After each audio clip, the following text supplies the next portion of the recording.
పరివార్ అధినేత భూపాల్ నాయక్ గారి ఆధ్వర్యంలో నర్సంపేట మేజర్ గ్రామ పంచాయతీ నుంచి చెరువుల గణేష్ చంద్రబాబు పూర్తి చేయబోతున్నారు. ఇప్పుడు మనం వారితో ఒకసారి మాట్లాడదాం. చెప్పండి సార్, ఎట్లాంటి ప్రణాళిక చెప్పండి మీరు జనాలకు వెళ్తున్నారు? మా గ్రామాన్ని ఇంతవరకు ఏ ఒక్క నాయకుడు ఎవరో వచ్చి అభివృద్ధి చేస్తారని చూస్తాం, కానీ ఇంతవరకు ఎవరు చేయలేదు.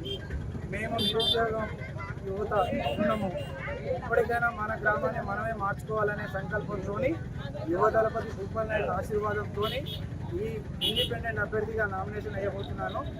భారీ మెజారిటీతో గెలుస్తా అనే నమ్మకంతో మహిళలు పెద్ద ఎత్తున ఆశీర్వాదం ఇవ్వడానికి వచ్చారు. ఇదే నమ్మకాన్ని నిలబెట్టుకుంటానని మా గ్రామ ప్రజలకు హామీ ఇస్తున్నా. మా ఊర్లో ఏదన్నా ఇబ్బంది అత్యవసర పరిస్థితి అయితే హాస్పిటల్ లేదు, దాన్ని నిర్మించుకునే అవకాశం ఉన్నా కూడా ఇంతవరకు దాని ప్రణాళిక ఏర్పాటు ఎవరు చేయలేదు. దాంతో పాటు మాకు పెద్ద చెరువుకు ఎస్ఆర్ఎస్పి కాలువ ఏర్పాటు చేయమని అడిగితే ఇంతవరకు ఏ నాయకుడు చేయలేదు. భూపాల్ నాయక్ గారి సహకారంతో ఏదో విధంగా పెద్ద చెరువు ఆయకట్టు ఎంత అవుతుందో దానికి సంబంధించిన రైతులకు మేలు జరుగుతుందనే ఆశతోని అదొక మేనిఫెస్టోలో ఇవ్వడం జరిగింది. దాని తర్వాత నిరుద్యోగ యువత చదువుకొని ఏదైనా పెద్ద పెద్ద ఉద్యోగాలు చేయాలంటే సరైన గ్రంథాలయం లేదు మా ఊర్లో. దాన్ని భూపాల్ నాయక్ గారి సహకారంతో మా గ్రామ ప్రజల సహకారంతో శాశ్వత గ్రంథాలయం నిర్మాణం చేయాలనే ఆశతో ఉన్నా.